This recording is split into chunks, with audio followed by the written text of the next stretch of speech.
Halo sahabat Katolik dimanapun berada, perkenalkan nama saya Melanie Elizabeth Lasut. Pada saat ini saya akan mengajak teman-teman sekalian untuk menyimak katekese mengenai sakramen tobat. Terlebih khusus sakramen tobat di tengah pandemi COVID-19 yang masih kita rasakan sampai saat ini. Selama masa wabah virus corona, menjadi tidak mudah untuk dapat melakukan pengakuan dosa secara langsung dengan bertemu seorang imam, karena kita sedang mengalami karantina mandiri dengan mengurangi perjumpaan dengan orang lain. Hal ini kita tempuh sebagai daya upaya untuk menghindari penyebaran virus corona. Pengakuan dosa dengan absolusi umum sebagaimana dimaksudkan dalam Kanon 961 sampai 962 juga tidak mudah dilakukan karena diandaikan adanya perjumpaan. Dalam katekese ini, kita akan mempelajari hal-hal penting terkait dengan sakramen tobat, termaksud kemungkinan menerimanya dengan absolusi umum dan melakukan tobat batin secara personal. Pertama, makna sakramen tobat. Sakramen tobat adalah sakramen di mana seorang peniten mengakukan dosa-dosanya kepada seorang imam atau pelayan yang telah sah, yakni kepada imam yang telah ditabiskan secara sah dan telah mendapat kewenangan dari uskup diosesan untuk mendengarkan pengakuan dosa. Pengakuan dosa ini menyeratkan adanya pertobatan, penyesalan, atau metanoia atas dosa dan kehendak untuk memperbaiki diri dari pihak peniten. Karena itu, absolusi atau pengampunan hanya akan diberikan sejauh peniten memang memiliki disposisi atau kondisi batin yang layak, yakni secara nyata menunjukkan pertobatan atau penyesalan dan kehendaknya untuk memperbaiki diri. Disposisi batin yang layak ini menjadi syarat sahnya penerimaan absolusi sebagaimana ditentukan dalam Kanon 962 paragraf pertama. Disposisi batin yang baik berupa penyesalan atas dosa ini juga diandaikan dibangun oleh peniten dalam kasus penerimaan absolusi umum dan dalam kasus bahaya mati sebagaimana dinormalkan dalam Kanon 962 paragraf kedua. Karena itu, tanpa penyesalan dan niat untuk berbenah diri, absolusi tidak dapat diberikan secara sah karena yang bersangkutan dipandang tidak layak untuk menerima rahmat sakramental. Mereka yang jelas-jelas tetap akan berada dalam kondisi yang berdosa tidak dapat menerima absolusi meskipun tetap dapat diberkati. Yang kedua, rahmat sakramen tobat. Secara teologis, dapat dikatakan bahwa dengan menerima absolusi, peniten menerima pengampunan dari Allah dari semua dosa yang pernah ia lakukan sesudah dibaptis. Dengan demikian, peniten mengalami perdamaian kembali dengan Allah. Pengampunan dosa berarti Allah sudah menghapuskan dan tidak memperhitungkan lagi dosa-dosa yang pernah dilakukan. Allah tampil sebagai Bapa yang Maha Rahim sebagaimana dilukiskan dalam Lukas 15 ayat 11 sampai 32 mengenai anak yang hilang. Sedangkan secara yuridis atau hukum dapat ditegaskan bahwa dengan absolusi ini peniten diperdamaikan kembali dengan gereja yang telah dilukainya dengan dosa-dosanya. Perdamaian ini membawa serta pemulihan atas semua hak dan kewajibannya sebagai anggota gereja, termasuk menyambut komuni kudus. Yang ketiga, perayaan sakramen tobat. Pada prinsipnya, pengakuan dosa dilakukan secara pribadi dan utuh dalam arti masing-masing peniten satu persatu mengakukan dosanya kepada seorang imam dan masing-masing langsung memperoleh absolusi guna perdamaian kembali dengan Allah dan gerejanya. Kanon 961 memberikan kekecualian dengan menyatakan bahwa absolusi umum dapat diberikan kepada banyak peniten secara bersama-sama tanpa didahului pengakuan pribadi, yakni ketika ada bahaya mati mengancam dan tiada waktu bagi imam atau para imam untuk mendengarkan pengakuan setiap peniten. Yang kedua, ada kebutuhan berat, yakni menilik sejumlah peniten tidak dapat tersedia cukup bapa pengakuan untuk mendengarkan pengakuan masing-masing dengan semestinya dalam waktu yang layak. Mengacu pada ketentuan Kanon 961 paragraf 1 dan 2, dalam kondisi bahaya virus corona, menjadi jelas adanya kebutuhan berat untuk memberikan absolusi umum kepada umat beriman.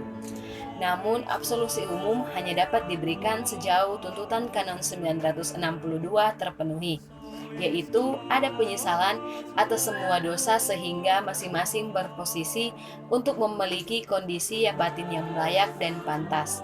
Untuk itu, para peniten mesti secara personal membangun semangat tobat yang sejati, yaitu memperbaiki diri dengan baik dan tidak akan mengulangi perbuatan dosanya. Yang kedua, berniat untuk sesegera mungkin mengakukan dosa-dosa berat satu persatu pada saatnya yang tepat setelahnya. Artinya, setelah waktunya memungkinkan, peniten mesti mengakukan dosanya kepada imam yang telah disesalinya. Namun, kegagalan dalam hal ini tidak membatalkan absolusi yang sudah diterima seorang peniten. 3. Guna membantu tumbuhnya penyesalan dan semangat tobat, sebelum absolusi umum diberikan, para peniten perlu dipersiapkan secara sungguh-sungguh melalui ibadah tobat bersama. Yang keempat, tobat batin.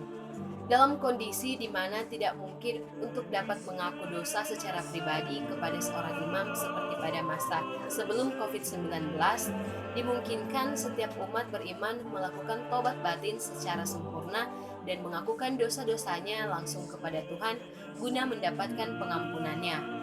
Tobat batin sempurna ini mengandaikan adanya penyesalan yang sungguh-sungguh, ada tekad dan kehendak serius untuk meninggalkan dan menyudahi dosa-dosanya. Tekad dan kehendak serius untuk memperbaiki diri, tekad dan kehendak untuk sesegera mungkin menghadap seorang imam dan mengakukan dosa-dosanya. Landasan kitab suci Lukas 15 ayat 11-32 tentang perumpamaan anak yang hilang, yaitu menyesali dosa-dosanya, sang anak bungsu berkeputusan untuk kembali pulang dan berbicara langsung mohon ampun kepada bapaknya. Ternyata sang bapa sudah lebih dahulu dengan gelisah menunggu kepulangan anaknya. Maka dari kejauhan melihat anaknya yang pulang, sang bapa langsung menjemputnya, memeluknya dan menciumnya. Itulah cara sang bapa mengampuni dan menerima kembali anaknya yang bertobat dengan kembali pulang kepada dirinya. Inilah saat yang tepat bagi kita untuk juga bersikap seperti anak bungsu. Di saat kita tidak dapat melakukan pengakuan dosa pribadi, yakni melakukan tobat batin yang sempurna dengan berkeputusan untuk kembali pulang kepada Allah Bapa dan berbicara langsung memohon pengampunan Allah Bapa. Paus Fransiskus dalam homilinya pada tanggal 20 Maret 2020 berkata, "Kembalilah kepada Bapamu yang menunggumu. Allah penuh kerahiman akan menyembuhkan kita, Dia juga akan menyembuhkan kita dari banyak hal, banyak luka kehidupan, dan banyak hal buruk yang terjadi dalam kehidupan kita." Setiap orang memiliki beban dan dosa.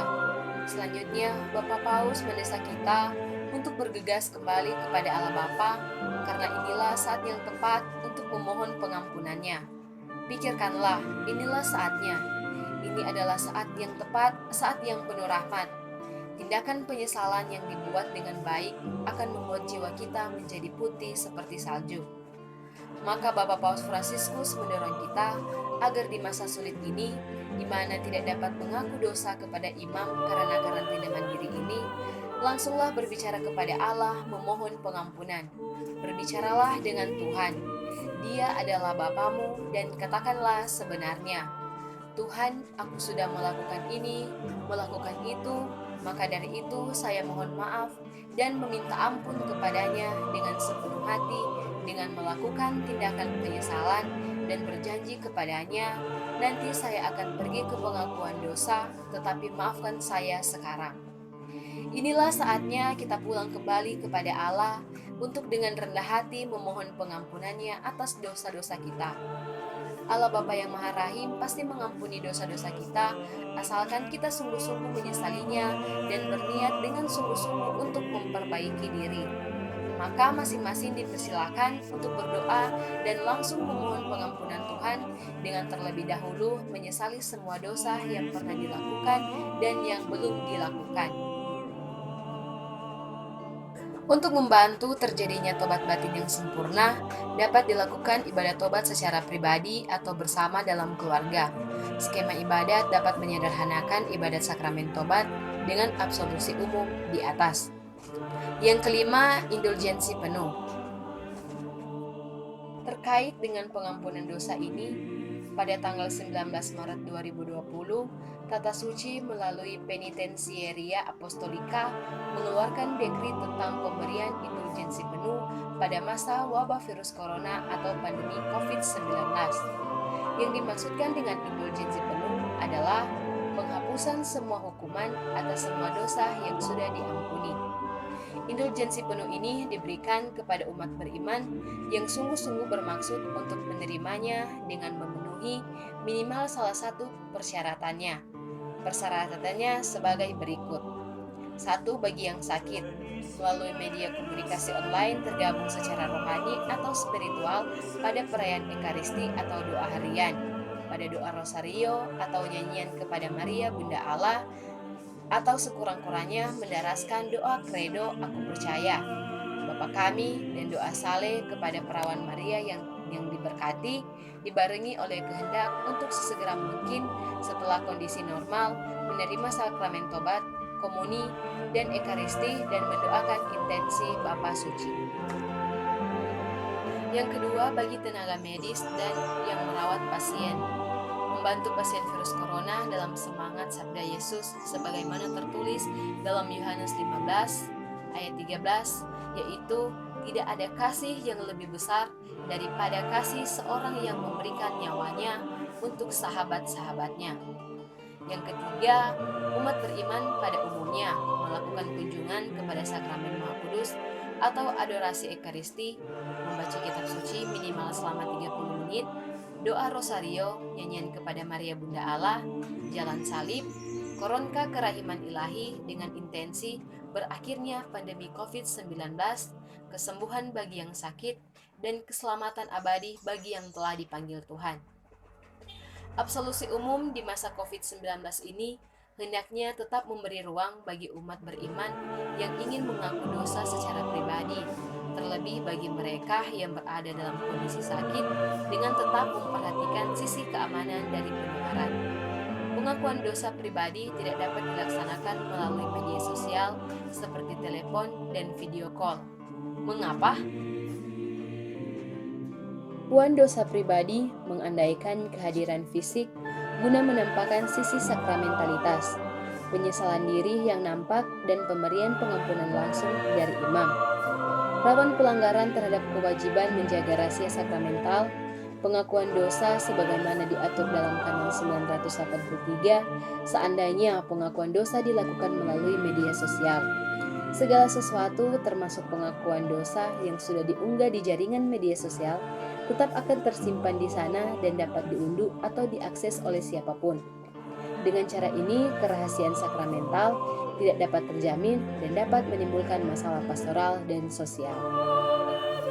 Sekian katekese singkat dari saya mengenai sakramen tobat, terlebih khusus penerapan sakramen tobat di masa pandemi COVID-19 saat ini. Semoga katekese ini bisa bermanfaat. Terima kasih.